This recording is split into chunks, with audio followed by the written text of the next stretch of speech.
मोहब्बतुनि जे शेर मिठीअ खां प्यारे बा कंपियर NS नाज़ जी पंहिंजी महबूबा ॾांहुं लिखियल तहरीर।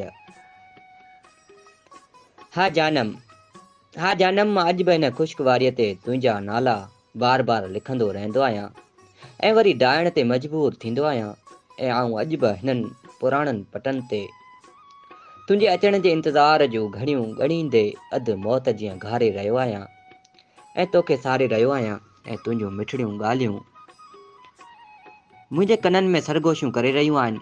अॼु बि इहे हथड़ा तुंहिंजी जुस्तजू में तुंहिंजे लाइ अलाह जे केतिरो तड़पंदा आहिनि ऐं तोखे वेझो करण लाइ बसि अॻिते वधी रहिया आहिनि। पर तुंहिंजी का झलक ई मूंखे किथे बि नज़र नथी अचे। हा जानम मां आधी आधी राति जो उथी रुगो तुंहिंजे ई बारे में सोचींदो आहियां। छा तूं बि मुंहिंजी यादि में बेचैनी विचां ईअं बिस्तरे ते पासा बदिलाईंदी हूंदीअ? छा तूं बि मूं लाइ तड़पंदी हूंदीअ? वरी सोचींदो आहियां छो सोचींदी हूंदीअ? तूं धार थी चुकी आहीं। शायदि तोखे मूंसां घारियल उहे रंगीन लम्हा बि विसरी विया हुजनि। अलाह तूं हाणे मुंहिंजी सम्झाइण खां अलाह जे केतिरी न मतबरी थी चुकी आहीं। आख़िर छा यादि हूंदो तोखे जेको आऊं इंतज़ार में हूंदो आहियां? तूं जेका मोर जे रक़्स ऐं टहुके जीअं प्यारी हुईं जानम, हाणे ठलियूं बेमतलब शिकरूं वॼाइण अलाह किथां त सिखी आहीं। तूं बसि हाणे दुनियाई वास्ता कटण थी चाहीं।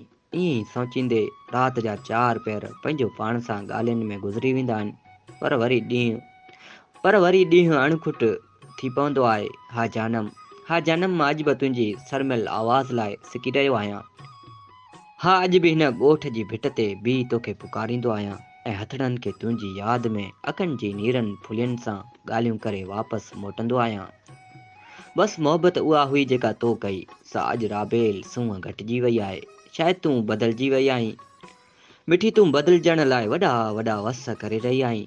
पर मां उहे गुलाबी तोहफ़ा विसारणु नथो चाहियां ऐं पिरी मां तोसाण ही हयाती गुज़ारणु थो चाहियां।